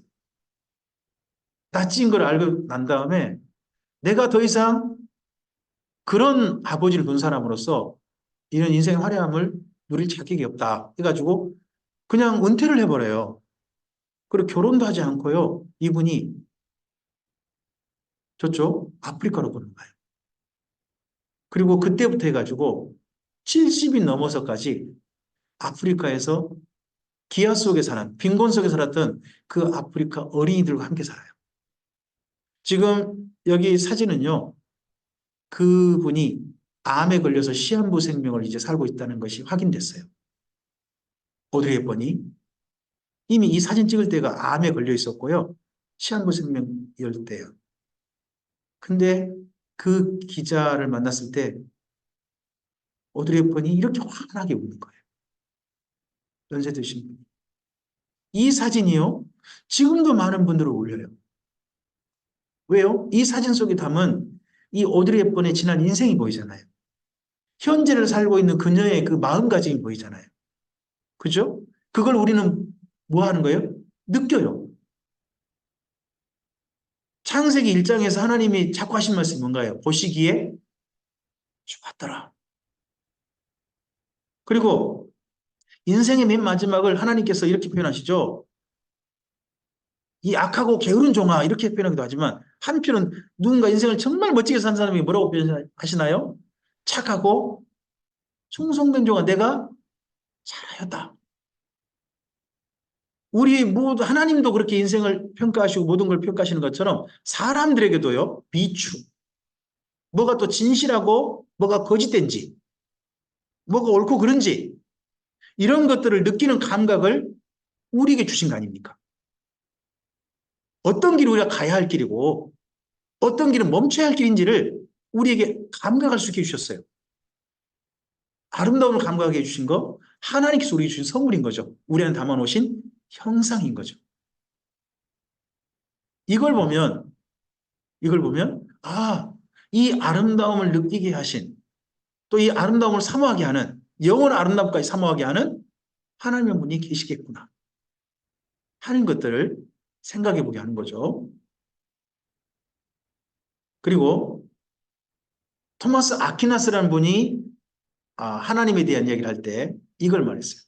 만물에는 존재 이유가 있더라는 거예요. 우리 위에 제목만 좀 읽으실까요? 만물에 존재 이유가 있는 것을 보면 모든 만물은 그냥 자기 혼자 살고 있는 게 아니더라는 거예요. 서로 어울려 살고 있더라는 거죠. 우리 장에는 유산균이라는 균이 살고 있죠. 유산균? 때때로는 안 좋은 균도 살고 있다고 그러죠. 뭐 요즘 발견한 게 뭡니까? 헬리코박터? 그래가지고 그거 없애한다고 뭐 위에 그렇게 말도 하지 않습니까? 그리고 우리 몸에 안 좋은 균 그러면 옛날엔 기생충이라는 말을 많이 썼죠. 그죠? 기생충. 근데 과학자들이 발견해 놓고 보니까 기생충이 있는 사람은요. 몸에서 양분을 빼앗길지언정 그런 장기에 암은 없대요. 놀랍게도 암이 없대요. 그리고 사람 몸속에 이건 기생충이라 분리된 것도 있죠. 노 목사님 꼭 예를 드셔요. 그게 뭐냐 그러면 촌충이라는 거예요. 촌충. 편충인가요? 딱 끊어지는 거. 편충인가 보네요. 그거는요. 딱딱딱 끊어지는 건데 이게 우리 몸속에 존재하는 이유가 뭐냐 그러면 가령 이벽이라든지 장 같은데 상처가 난대요. 상처가 나면 그 상처 난 데 있잖아요. 얘가 알을 낳는대요. 알을 낳으면요. 거기 상처 나가지고 염증 생긴 거 있잖아요. 그것만 깨끗이 먹고요. 그 알들이 본래로 복원시켜 놓은대요. 세포 그대로 복원시킨다고 해요. 그래서 우리가 몸이 회복되게 한다는 거죠. 그래서 요즘 흔히 하는 말 있죠. 우리 몸에 식사를 안 하는 시간 12시간은 넘어야 돼. 특히 잠잘 때. 12시간 넘어야 한다는 이야기 하잖아요. 그때 뭐 한다는 거예요? 이런 균들이 우리 위벽이 스스로 회복하는 시간이 필요하다는 거 아니에요. 그죠? 존재 이유가 다 있더라는 거죠. 모든 것에는 존재 이유가 있더라. 하는 이야기를 해요. 가끔씩 가다가 물론 집사람이 질색하는 것도 있죠. 제 집사람은 제일 질색하는 것 중에 하나가 네, 우리 집에 사는 바퀴벌레죠. 바퀴벌레는 함께 사시겠습니까? 따로 사시겠습니까? 따로 살고 싶죠. 네, 저희 집에서 바퀴벌레 살지 말라고 여러 개 둡니다. 주기적으로 1년에 몇 번 갈아치우고 둡니다. 하지만 바퀴벌레도 사실 집에 사는 이유가 있다고 하죠. 바퀴벌레가 사는 이유는 집에 뭔가 먹을 게 있기 때문이라고 합니다. 음식물 쓰레기 같은 게 있기 때문이라고 합니다. 그런 게 없으면요. 애초에 살지 않는다고 합니다. 그럼 바퀴벌레가 많다는 이유는 어떻게 생각하시면 됩니까? 지들이 먹고 살 만한 걸 내가 많이 뒀구나 하는 생각도 사실 해볼 만한 겁니다. 그리고 우리 몸속에는 유산균이 있지 않습니까? 지금 살았을 때는 뭐 해줍니까? 소화시키는 데 쓰지 않습니까? 근데 우리가 죽자마자 이 유산균들이 무슨 활동을 하나요? 죽자마자 우리 몸을 썩이는 활동을 바로 시작합니다. 썩이는 활동을. 그래서 그때부터 뭐 하는 겁니까? 우리 몸이 빨리 흙으로 돌아가도록 하는 활동을 하게 됩니다. 그래서 대장에 사는 균이요. 대장 속에 살고 있을 때는 유익균입니다. 근데 대장균이 밖으로 나와가지고 우리 몸에서 거꾸로 들어가면요. 우리 몸을 원래 썩히는 그런 기능이 가진 균이 되기 때문에 그게 문제가 된다고 하지 않습니까? 우리 몸속에 살고 있는 한은 문제 없는 겁니다. 그리고 우리 몸에 유익하죠. 그게 기능이죠, 기능. 존재 이유입니다. 살아있을 때는 우리 몸을 돕고 우리 몸이 죽자마자 우리 몸을 흙으로 돌아가게 하는 일을 하는 거죠. 존재 이유가 있습니다. 마찬가지로 사람이라는 존재도 뭐가 있을까요? 이유가 있다는 겁니다. 나는 왜 이 땅에 태어났는가? 이유가 없다 하는 게 진화론입니다. 이유 없이 태어났다. 그러니까 내 스스로 이유를 찾아야 된다 하는 게 진화론이에요. 그러나 우리가 하나님이라는 분을 생각하면 내가 이 땅에 존재하게 됐다면 하나님 때문에 존재하게 됐다면 하나님께서 나를 이 땅에 존재하게 하신 이유가 있을 것이다. 각 사람에게 모두 다 아무나 그냥 가치 없게 태어나지 않았다. 다 이유 있게 태어났다. 하는 걸 생각하면 내가 오늘 살고 있는 삶 자체를 뭔가 이유를 찾아 살아야 될 중요한 근거가 된다는 거죠. 토마스 아퀴나스가 했던 말인데요. 네, 밑에 한번 이걸 목적론적 논증이라고 합니다. 모든 만물에 뭐가 있더라? 존재, 목적이 있더라 하는 겁니다. 읽어주실까요? 목적론적 신존재 논증은 13세기 신학자, 철학자인 토마스 아퀴나스가 처음 주장한 증명입니다. 모든 사물은 존재의 원인과 함께 전체적인 조화를 위한 기능과 목적을 가지고 있습니다. 존재 원인과 기능과 목적. 이 모든 것이 뭐합니까? 조화를 이루더라는 겁니다. 창세기를 설명할 때 창조의 세 가지, 하나님의 창조의 세 가지 중요한 기능 혹시 기억나십니까? 무에서 유를 창조하십니다. 그리고요. 완전한 창조입니다. 또 하나가 뭡니까? 한 목적적 창조입니다. 한 목적적. 전체가 뭐 있다는 겁니까? 조화를 이루겠다는 겁니다. 하나님은 맨 처음부터 이렇게 창조하셨다. 근데 지구에 존재하는 모든 것들이 그러합니다. 지금 우리가 기상이변이 점점 일어나지 않습니까? 그러면요, 뭐가 됩니까? 이게 지금 한 목적적 창조했던 것이 점점 망가진 겁니다. 제가 최지천 교수가 했던 코로나의 발생 관련해서 진화론적 입장 또는 그 생태론적 입장에서 이야기한 걸 좀 들었습니다. 상당히 일리 있는 이야기를 합니다. 원래 코로나 그 균을 가지고 있는 그 생명체 있지 않습니까? 박쥐나 이런 거 원래요 열대우림에 사는 존재라고 합니다. 근데 점점 더워지니까요. 열대우림에 사는 박쥐가 점점 어디로 올라가요? 위쪽으로 올라가는 거예요. 그게 어디까지? 중국까지 간 거예요. 중국에서 뭐 천상갑 이런 거 있지 않습니까? 천상갑 이런 존재가 함께 만나는 거예요. 그렇게 만나면서 그게 뭐 어떻게 돼요? 균이 공유돼 버리는 거예요. 거기다 물론 사람의 수작질이 들어가는지도 모르죠. 저는 충분히 의심하고 있습니다. 그건 가보면 밝혀지겠습니다만. 그런 것들 때문에 결국은 원래는 열대우림이면 있어야 될 균들이 위로 올라가게도 다른 생명체를 만나가지고 그 다음 현재 일어난 현상이 일어난다는 겁니다. 지금 현재 과학자들이 제일 우려하는 것 중에 하나가요. 조류에게 있는 인플루엔자가 언젠가 사람에게 감염되는 겁니다. 이 인플루엔자는 바이러스는 자기 나름대로 활동을 못하는 온도가 있죠. 사람 속에 들어오는 원래 감기 이런 바이러스는 몇 도가 되면 활동이 조금 좀 힘들어집니까? 우리 몸의 온도가 36도, 37도잖아요. 원래 38도, 39도면 활동을 못 한답니다. 그러니까 우리 몸이 스스로 감기 걸리면 뭘 해요? 열을 내요.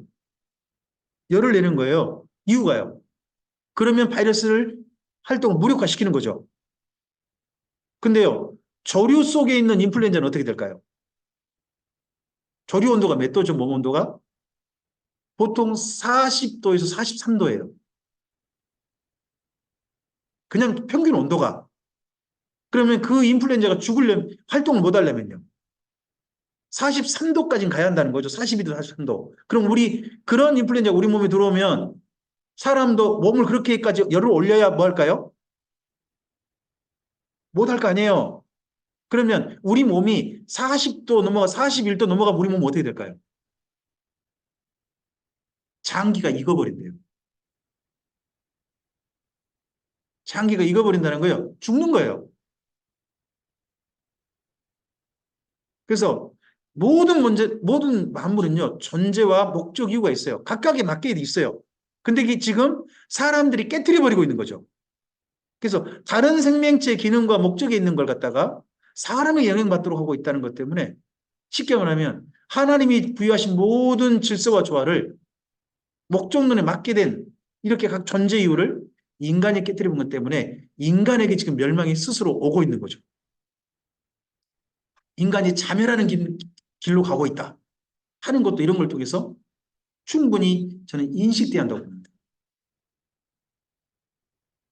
자, 그 다음 우리 성경에 있는 말씀을 좀 보겠습니다. 창세기 1장 31절입니다. 앞을 보시고 읽어주실까요? 하나님이 그 지으신 모든 것을 보시기에 심히 좋았더라. 저녁이 되면 아침이 되니 이는 여섯째 날이라. 보시기에 각각 심히 좋게 모든 만물은 창조되었습니다. 그 다음에 잠언 16장 4절입니다. 정반대로 우리에게 이런 존재는 잊지 말아야 돼 하는 존재에 대한 이야기까지도 할 수 있습니다. 읽어주실까요? 여호와께서 온갖 것을 그 쓰임에 적당하게 지으셨나니 심지어 악인도 악한 날에 적당하게 하셨다. 모든 각각 바로란 존재, 출애굽 때 바로란 존재는 진짜 악인이잖아요. 예수님 팔아먹은 가룟 유다 악인이잖아요. 존재 이유가 있을 거라는 거죠. 적당하게. 그 악한 날에 대신에 선한 날은 아니죠. 악한 날에. 악한 날에. 지금 이제 세계 지도자들은 악한 날에 쓰임받고 있을까요? 아니면 선한 날에 쓰임받고 있을까요? 뭐 여러분께 판단을 맡기겠습니다. 그리고 뭘 보라는 거예요? 사람이에요, 사람. 하나님을 정말 잘 보여줄 수 있는 존재가 사람이라는 거죠. 우리 마태복음 5장 16절 좀 가보실까요? 마태복음 5장 16절입니다. 네, 접속하신 분 중에 백민정 교수님 자리 계십니까? 네, 있습니다. 네. 마태복음 5장 16절 백민영 교수님 읽어주십시오. 이같이 너희 빛이 사람 앞에 비치게 하여 그들로 너희 착한 행실을 보고 하늘에 계신 너희 아버지께 영광을 돌리게 하라. 아멘입니다. 자, 하나님을 보여줄 수 있는 방법이 뭐예요? 그게 착한 행실이라는 거예요. 착한 행실. 우리 사람은요, 이런 이야기를 해요. 진짜 악한 사람 보면 그 사람한테서 뭘 봤다고 얘기합니까? 이렇게 말합니다. 어떤 사람한테서 악마를 보았다는 말을 써요. 악마를 보았다. 그죠? 정반대로 정말 착하고 아름답게 사는 사람 보면 우리가 뭘 봤다고 말합니까? 흔히 사람들은 하나님께 차마 말 못하고 천사를 봤다고 하지 않습니까? 저는 근데 하나님을 보여줄 수 있는 방법이 있다고 예수님이 소개하셨습니다. 그게 뭡니까? 우리의 선한 삶입니다. 이게 하나님을 보여주는 겁니다. 이 선한 삶은 누굴 통해 보여줍니까? 사람입니다. 그러니까 사람을 보면요, 영적 존재가 보입니다. 사람을 보면. 누군가에게는요, 악마가 보일 것이고요. 누군가에게는, 아, 저 사람 보니까 신이라는 분이 계신 것 같다. 하고 인정된다는 겁니다. 저는 교회를 다니는 대한민국의 성도님들 보면서 이 땅에 심지어 믿지 않는 사람들, 하나님을 믿지 않는 사람들, 무신론자들도 그렇게 말했으면 좋겠습니다. 저 사람 보니까 하나님이 정말 계신 것 같다. 그렇게 보였으면 좋겠습니다.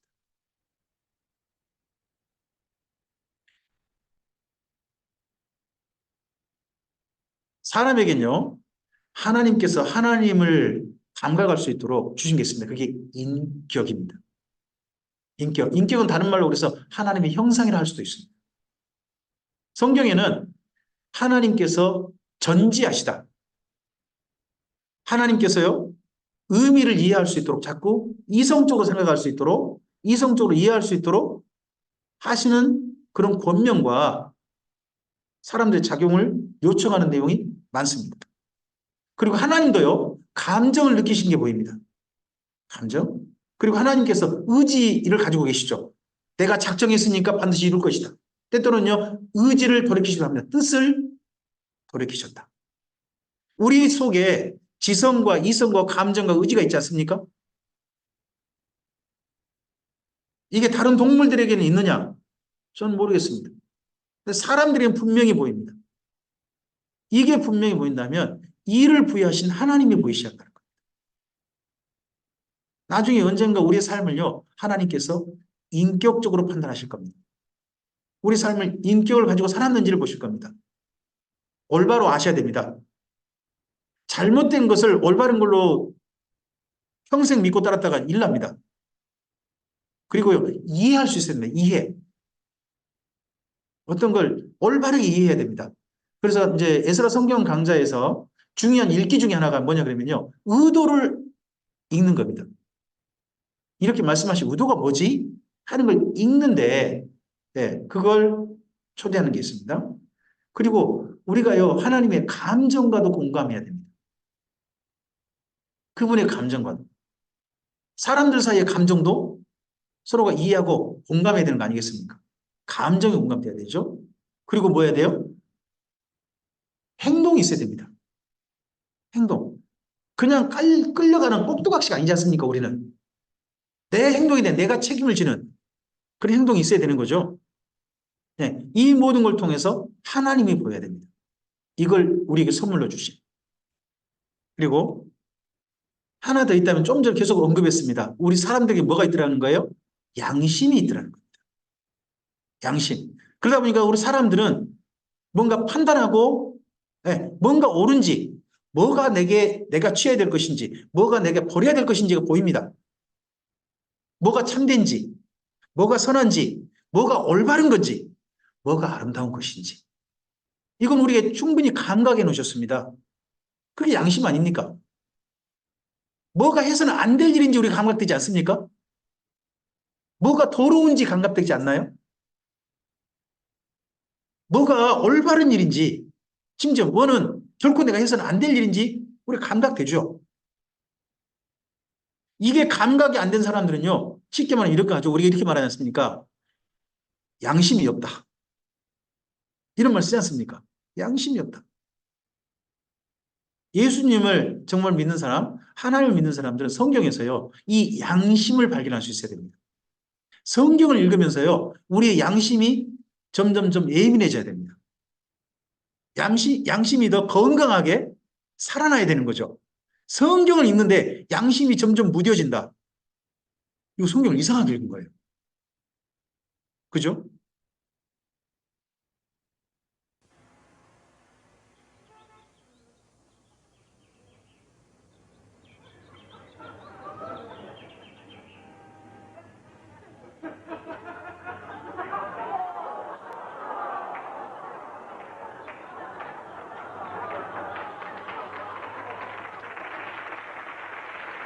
그거 보고 영상에서 박수 치는 거 저것도 박수 치고 싶지 않나요? 이 오빠가 이 하나 있는 거 보고. 오빠 같잖아요. 우리가 무엇을 박수 쳐야 될 일인지 보이지 않습니까? 우리에게는? 뭐를 갖다가 화면 돌려버리고 싶은 것인지 보이지 않나요? 그게 우리에게 주신 사람의 존재입니다. 그게 점점 예민해지고 그렇게 건강해지는 것. 이게 신앙생활입니다, 사실은. 그렇죠?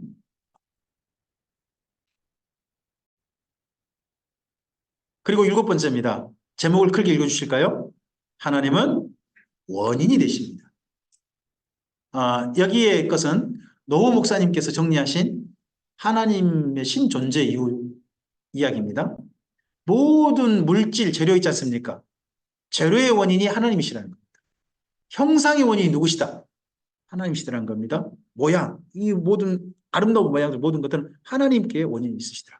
이 모든 우주의 질서가요, 하나님이 원인이시더라. 수많은 사람들이 법칙을 발견하고 있죠. 그 법칙 하나님께서 부여하시더라. 하나님 스스로 법칙을 가지고 계시죠. 운동하신, 운동은 운동의 원인 되신 하나님이시더라는 겁니다. 모든 생명, 이 땅에 있는 생명체들, 그 생명의 원인이 하나님이시더라. 그리고 사람들에게 뭐가 있습니까? 오늘만 살지 않고 내일을 바라봅니다. 소망이라는 것이 사람들에게 있다는 거죠. 그 소망이라는 원인, 소망을 부여해 주시고 너 여기까지 와 하고 소망의 길을 시작하게 하시고 소망의 길을 완주할 수 있도록 돕는 분이 하나님 아니십니까? 그리고요, 정말 이건 멋진 발견 같습니다. 불만족. 사람에게 뭐가 있다는 거예요? 불만족이 있다는 거예요. 불만족이 있다 보니까 모든 것에 만족한 한 분이 계실 것이다 하는 게 감각된다는 거죠. 그리고 또 하나는 뭐예요? 진, 선, 미. 이 모든 것의 원인이 되신다는 거죠. 우리 성경 말씀을 좀 볼까요? 히브리서 2장 1절입니다. 2장 11절. 네. 여기는 우리 자리에 계신 분이 혹시 마이크 주변에 있습니까? 여기 마이크가 있네요. 뒤에 있나요? 네. 안영근 전사님 마이크 드셨으니까 음성 켜시고 히브리서 2장 11절 말씀. 아직 음성이 안 나왔어요? 꾹꾹 누르시면 거룩하게 하시니와 거룩하게 함을 입은 자들이 다 한 근원에서 난지라. 그러므로 형제라 부르시기를 부끄러워하지 아니하시고. 네, 모든 생명들은 사람들은 한 근원 하나님께로부터 출발되어지는 겁니다. 우리의 생명체 이런 말 하죠. 흔히 하는 말이 있습니다. 닭이 먼저입니까? 달걀이 먼저입니까? 아닙니다. 닭을 창조하신 하나님이 먼저입니다. 그렇게 생각하면 쉬울 걸. 사람들은 기어이 하나님의 분을 빼고 싶어 합니다. 닭이 먼저냐? 달걀이 먼저냐? 이것만 따지고 있습니다. 그렇지 않습니다. 하나님이 먼저십니다. 근원. 이 땅의 모든 근원. 우리의 조상님 쭉 쫓아가면 아담이 나올 것이고 아담을 지으신 하나님이 나오는 겁니다. 그 다음 히브리서 5장 9절입니다. 구본천 목사님 마침 옆에 계시니까요. 네, 켜진 것 같습니다. 온전하게 되셨은즉 자기에게 순종하는 모든 자에게 영원한 구원의 근원이 되시고. 네, 과거만 아니라 이 땅에 있는 모든 사람들도 하나님의 사람으로 되고 관계가 회복되어지고 이 땅에 하나님과 가족이 돼서 함께 살 수 있고 그리고 영원한 하나님의 가족이 되어가는 이 길의 시작을 우리 예수님께서 시작하셨습니다. 근원이 되십니다. 원인이 되신 거죠. 그리고 시작이라는 표현을 좀 볼까요? 네, 잠언 8장 22절입니다. 그 마이크요. 네, 앞에 김현정 우리 집사님께 마이크 좀 주시겠습니까? 네. 네, 잠언 8장 22절 앞을 보시고요. 앞이 좀 글자가 잘 안 보이시나요? 읽어주시면 되겠습니다. 여호와께서 그 조화의 시작 곧 태초에 일하시기 전에 나를 가지셨습니다. 자, 태초를 뭐라고 표현했나요? 조화의 시작. 이 우주를 만들 때를, 우주가 시작될 때를 조화의 시작. 창조의 시작이라 하지 않고 모든 것이 조화롭게 만드신 조화의 시작이라고 잠언은 이야기합니다. 맨 처음 우주를 그냥 하나님께서 생각 없이 만드신 게 아니란 거죠. 다 질서 있게 조화를 해가지고 만들어 가셨다는 거죠. 예, 계시록 22장 13절입니다. 네, 조용상 목사님 읽어주실까요? 알파와 오메가. 나는 알파와 오메가요, 처음과 마지막이요, 시작과 마침이라. 네, 시작하신 분이 누구시란 겁니까? 하나님이시란 겁니다. 그리고 마무리하신 분도요, 하나님이십니다. 하나님은 원인이 되시고요, 결과가 되십니다. 하나님의 그 원인과 결과 속에 우리는 현재 살고 있는 겁니다. 이걸 신학자들은 재밌게 표현합니다. 그걸 보고요, 이미와 아직이라고 표현합니다. 이미 하나님께서 이루신 세상 속에 우리가 살고 있습니다. 이미 이루신 구원의 길로 우리가 초대받았습니다. 그리고 아직 하나님의 세계는 완성되지 않았습니다. 그 완성의 자리에 우리를 초대하고 계십니다. 그리고 마지막 궁극적인 하나님의 나라로 초대받고 있죠. 그래서 우리는 이미와 아직 사이에 존재합니다. 이미 우리에게 이루어진 것을 보면서 하나님을 발견하고 아직 이루어지지 않는 걸 소망하며 살고 오늘을 주님과 함께 동행하는 겁니다. 그런 삶이 원인이 되신 하나님을 발견하고서 살아가는 우리 삶의 자세겠죠. 자, 이상 지금 제가 한 7가지 하나님이라는 분이 계실 수밖에 없는 존재, 그 이유에 대해서 한 7가지를 말씀드렸습니다. 이런 하나님의 그럼 만날 수 있는 방법이 뭘까요? 어떤 분은 하나님이 내 앞에 좀 어떤 모습으로 나타나기를 원하는 분도 있습니다. 제가 예전에 많이 원했던 겁니다. 기도할 때 제발 하나님 저한테 한번 모습 한번 보여주시면 안 될까요? 뭐 이런 기도 정말 많이 드렸습니다. 그게 안 되니까 그 다음에 또 원했던 게 있습니다. 저한테 어떤 현상, 신비한 현상이 저한테 임하게 해주셔가지고 아 하나님 우리 계시구나 하는 걸 좀 느낄 수 있게 감각할 수 있게 해주십시오. 이렇게도 하기도 했습니다. 하나님은 어떤 방법으로 이스라엘 민족에게 하나님을 드러내실까요? 나타내실까요? 하나님이라는 분이 먼저 이런 분으로 나타납니다. 하나님은 성경 속에서 보일 때 첫째는 우리가 인간이 가지지 못한 속성을 가지신 분이십니다. 우리 인간은 전능할 수 없죠. 전지할 수 없습니다. 전지는 나무가지 자르는 거 아닙니다. 네. 모든 걸 아신다는 거 아닙니까? 현재 어디든지 계십니다. 그리고 그분만은 불변하십니다. 그러다 보니까 하나님께만 있는 정말 이 말씀이 있죠. 나는 스스로 있는 자다.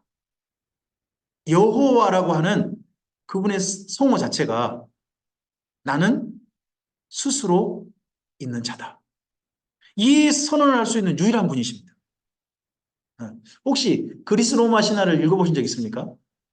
그리스 로마 신화를 보면요, 신들이 혼자 존재하지 않습니다. 먼저 누군가로부터 태어납니다. 그런 이야기도 있어요. 근데 하나님은 스스로 존재하신다라고 선언하셔버립니다.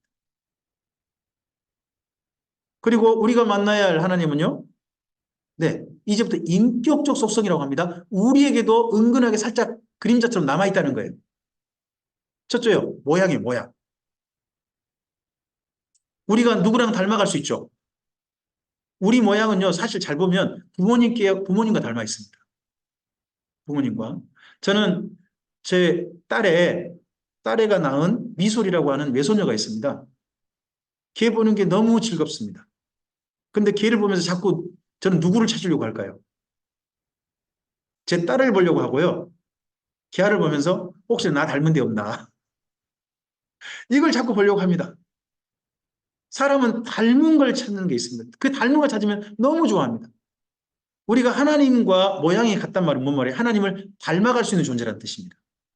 닮아갈 수 있는 존재. 그리고요, 형상입니다. 성경에서 하나님 형상이 되지 않습니까? 형상은 모양이 아니고 원래는요, 성품이에요. 우리 속사람이 그분과 닮아 있다는 겁니다. 나름 습관이, 나름 행동하는 패턴이요, 집안에 함께 살다 보면 닮아갑니다. 그렇지 않습니까? 네. 부부는 오래 살면 행동이 닮아갑니까? 아니면 점점 서로가 닮아갈 수 없는 존재임을 발견하십니까? 우리 조 목사님 댁은 닮아가십니까? 아니면 점점점 각방을 쓰십니까? 네? 부럽습니다. 어떤 집은 네, 한 방에 살 수 없음을 확인하고 따로 사는 사람이 있습니다. 저희 집 같은 경우는 한 방에 살지 않습니다. 각자 방을 씁니다. 제 코골이가 너무 심해서 함께 살 수 없다 하는 게 확인된, 그리고 이야기하면 서로의 생각이 아직도 여전히 다름을 확인하는 그런 거다 보니까 그런 게 있습니다. 근데 성품이 보입니다. 성품, 속사람이 보이는 거죠. 이게 보면 하나님이 그걸 우리한테 부여하신 거죠. 그리고요, 우리 사람에게만 있는 게 뭡니까? 마음이라는 게 있습니다. 마음. 이걸 성경은 뭐라고 표현합니까? 하나님이 거하실 좌소라고 표현합니다. 우리 마음 가운데 하나님이 거하신다는 겁니다. 그래서 마음은 하나님이 거하실 좌소, 앉아 계실 수 있는 곳, 그렇게 표현합니다. 그러니까 그 마음에요, 하나님이 아닌 다른 존재가 앉게서는 안 됩니다. 우리 마음에요, 하나님이 딱 앉으셔야 되는데 거기에 죄라는 놈이 와가지고 주인처럼 앉아있을 경우가 많습니다. 또는 사람 스스로요, 그 마음에다가 욕심이라고 하는 걸 하나님 대신에 앉힌 사람도 있습니다. 욕심. 그리고 어떤 자기가 닮고 싶은 사람이 있지 않습니까? 사람이나 그런 존재를 갖다가 하나님 대신에 앉힙니다. 그럼 그 사람이나 자기 욕심이 뭐가 되는 거예요? 자기에게? 하나님 대신에 앉은 거니까 그게 우상이 됩니다. 그래서 우상은요, 겉으로 드러난 것만 우상이 아닙니다. 사람이 스스로 만든 우상도 있습니다. 마음속에다가. 이런 우상도 사실 버려져야 되죠. 우리 마음엔 누가 오셔야 가장 합당하다? 하나님께서 오셔야 한다 하는 겁니다. 그리고요, 하나님께서 우리에게 주신, 앞서 이미 올렸습니다. 뭐가 있습니까? 양심입니다. 이건 뭐하게 합니까? 분별하게 합니다. 뭐가 옳고 그른지, 해야 할 거 하지 말아야 할 일, 우리 인생의 길에 대해서 가야 할 길과 가지 말아야 할 길, 이런 걸 분별하게 합니다. 이 모든 건 무슨 속성이십니까? 창조자 하나님께 주신 겁니다. 창조할 때 주셨던 거죠.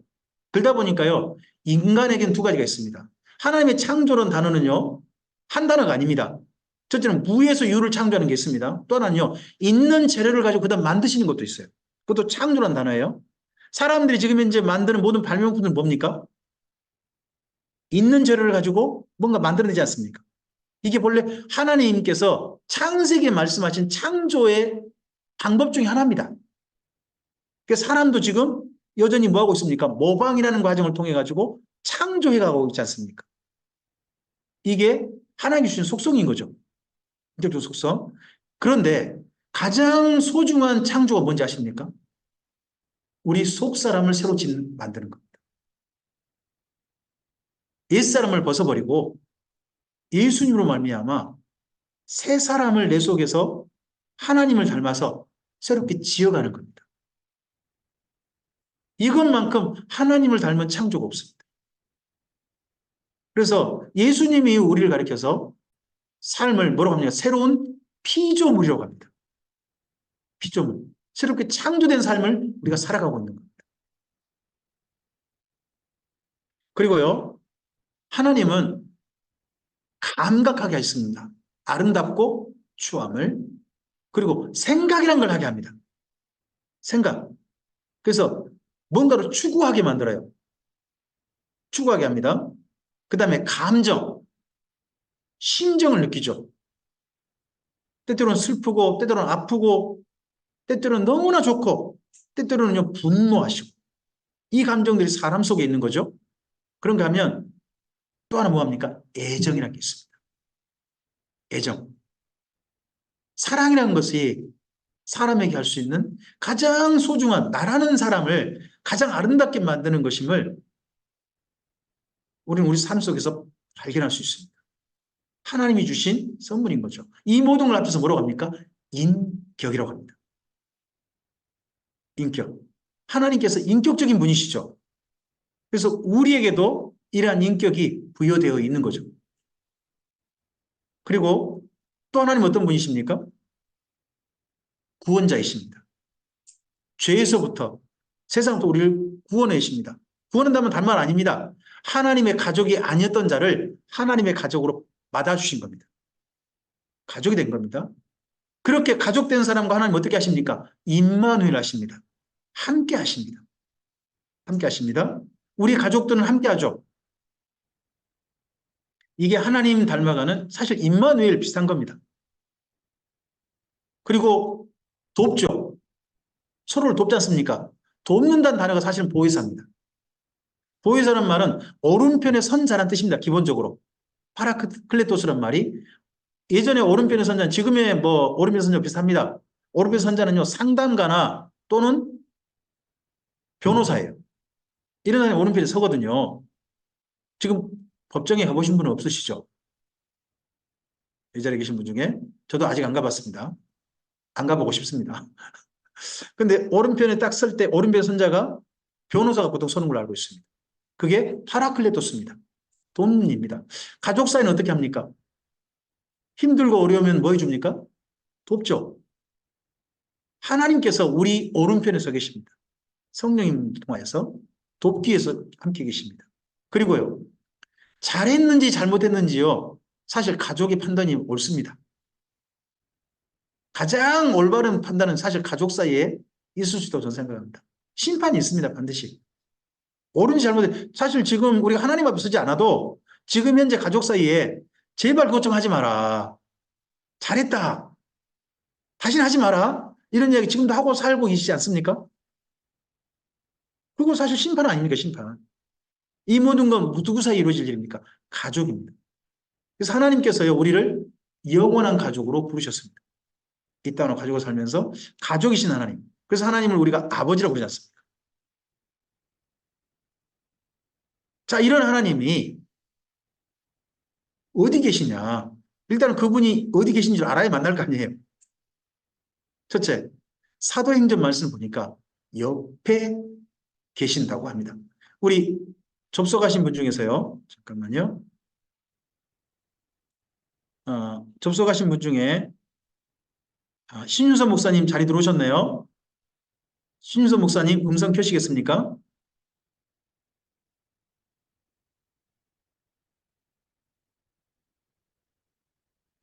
네. 자리에 안 계신, 네, 음성 켜셨나요? 예. 네. 사도행전 17장 26절에서 27절까지 네, 읽어주시겠습니까? 예. 인류의 모든 족속을 한 혈통으로 만드사 온 땅에 살게 하시고 그들의 연대를 정하시며 거주의 경계를 한정하셨으니 이는 사람으로 혹 하나님을 더듬어 찾아 발견하게 하려 하심이되 그는 우리 각 사람에게서 멀리 계시지 아니하도다. 아멘. 하나님은 멀리 계시지 않다. 이 말을 다르게 말하면요. 가까이 계신다는 겁니다. 하나님은 우리 각 사람에게 멀리, 이 엄청난 우주를 창조하는 분이시지만 하나님께서는 사람 곁에 계신다는 거예요. 우리가 누군가를 사랑하면 옆에 가까이 있고 싶잖아요. 그렇지 않나요? 하나님께 사람들을 너무너무 사랑하셔서 가까이 계신대요.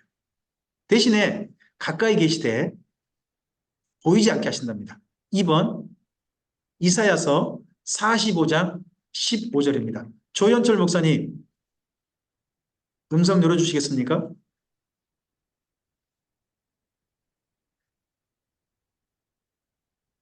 음성 기능은 없으신가요? 컴퓨터에요?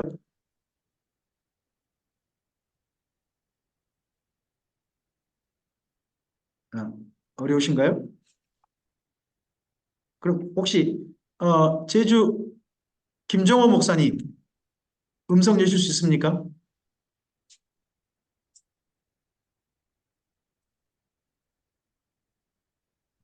예, 네, 김종훈 목사님께서 네. 이사야서 45장 15절 말씀 읽어 주십시오. 15절. 예. 구원자 이스라엘의 하나님이여 진실로 주는 스스로 숨어 계시는 하나님이시니이다. 아멘. 이때가 어느 때냐 그러면 바벨론 포로 말기 때 정도입니다. 하나님이 정말 어디 계시냐 하는 고민들, 특히 정말 남은 자 된 사람들은 고민들이 많았을 겁니다. 그때 하나님이 정말 가까이 계셨다. 우리가 몰랐을 뿐이다 하는 놀라운 탄성이 진실로 하나님은 숨어 계셨습니다. 가까이 계신 우리가 몰랐을 뿐입니다라고 하는 게 뭐냐 그러면요. 고레스라는 사람이 등장할 때입니다. 고레스라는 사람이 등장하고 보니까 하나님의 말씀대로 우리를 돌아가게 하실 준비를 하고 계시다는 겁니다. 다만 누가 몰라봤을 뿐이다. 이스라엘 민족이 몰라봤을 뿐이다라는 탄성이 진실로 하나님은 숨어 계십니다. 라는 그런 이야기. 우리도 우리 삶을 살다가 하나님이 정말 가까이 계셨군요. 여기 계셨네요. 하고 발견할 때가 있어야 한다고 저는 생각합니다. 그게 바로 뭐예요? 숨어 계신 하나님을 발견하는 거죠. 만나는 거죠. 그리고 3번입니다. 하나님은 반드시 뭐 하신다고요? 보여주십니다. 정말 만나고 싶으면 까꿍하고 드러내시는 거죠. 제가 손녀 앞에 까꿍하고 드러나는 것처럼 하나님께서 자신을 보여주십니다. 네, 우리 지금 여기 현장에 계신 분 중에 우리 사모님 음성 켜시고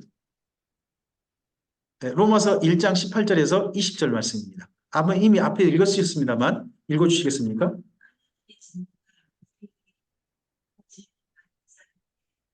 모든 경건하지 않은 과 우리에 대하여 하늘로부터 나타나노니 이는 하나님을 알만한 것이 그들 속에 보입니다. 하나님께서 이를 그들에게 보이십니다. 아멘. 하나님께서 보여주신다는 거죠. 계신다는 것을 보여주신다는 겁니다. 근데도 우리가 못 발견해 그분이 계신지 모른다면 그 사람이 정말 안타까운 거죠. 계신 게 분명한데도. 이 만물을 보면, 작품을 보면, 아, 이분 계시구나 하는 걸 보일 텐데, 몰라본다면 그 사람이 좀 이상한 사람인 거죠. 뭐 우리가 이 건물 보면서, 이 맨 처음에 딱 주차하시면서, 아, 이 건물 우연히 생겼구나 하고 들어오시면 되게 이 건물을 지으신 코리아 종합안전에 굉장히 소문날 것 같아요. 그죠? 코리아 종합안전에서 이 건물 지을 때 나름 돈도 많이 들였을 것이고, 그랬을 거 아니겠습니까? 작품을 알아보는 것은 어떻게 보면 그 작품을 지은 사람의 지은이에 대한 예의 그런 게 되겠죠. 보여주십니다. 네 번째입니다. 하나님은 사람들 뭐 하고 싶어 하십니까? 만나고 싶어 하십니다. 우리 앞에 박 집사님이시죠? 박 집사님, 예레미야 29장 13절에서 14절입니다. 너희가 온 마음으로 나를 구하면 나를 찾을 것이요 나를 만나리라. 아멘. 이 장소가 어디냐? 이스라엘 민족은 우리가 하나님이 없는 곳으로 간다는 생각을 가졌습니다. 네, 이제 음성 끄셔도 됩니다. 끄셔도 돼요. 네, 그 장소가 어디냐 그러면 하나님을 만날 수 있는 장소는 예루살렘인데 예루살렘에서 포로로 잡혀서 바벨론 땅으로 갔습니다. 바벨론 땅은 이스라엘 민족 생각이 그렇습니다. 그때 상식으로는 바벨론 땅은 하나님은 안 계신 곳이다. 우상들이 자리 잡고 있는 곳이고 하나님은 어디 가야 만날 수 있다. 예루살렘 성전 가야 만날 수 있다는 생각을 가지고 있던 때입니다. 그 당시에는. 근데 예루살렘이 지금 바벨론 포로로 갔어요. 그럼 그곳에는 하나님 만날 방법이 있을까요? 없을까요? 못 만난다는 겁니다. 더구나 이스라엘 민족은요. 하나님을 만나는 방법으로 생각하는 기본이 뭐냐 그러면요. 제사예요. 제사로서 하나님을 만날 수 있다고 생각을 가졌어요. 근데 제사를 드릴 수 있는 장소가 없잖아요. 장소가 없으니까 더더구나 하나님 못 만나는 생각을 가진 겁니다. 그런데 그곳 제사를 드릴 수 없는 바벨론 땅이라 할지라도 거기에 하나님을 만나고자 해서 기도하면 하나님이 거기에 찾아오실 거라는 겁니다. 그곳에서도 만나 주실 거라는 겁니다. 감옥 속에서도 만날 수 있고요. 동굴 속에서 만날 수 있고요. 사람들이 많은 곳에서 만날 수 있고요. 건물이 삐까번쩍한 곳에서도 하나님은 만날 수 있습니다. 산속에 가도 만날 수 있고 강가에 가도 바다에서 만날 수 있는 분이 하나님이시라는 거죠. 만나주신 분이라는 겁니다. 그럼 그렇게 만나고 싶다면 우리 어떻게 됩니까? 자, 여기 부분은 이 다음으로 좀 이렇게 가겠습니다.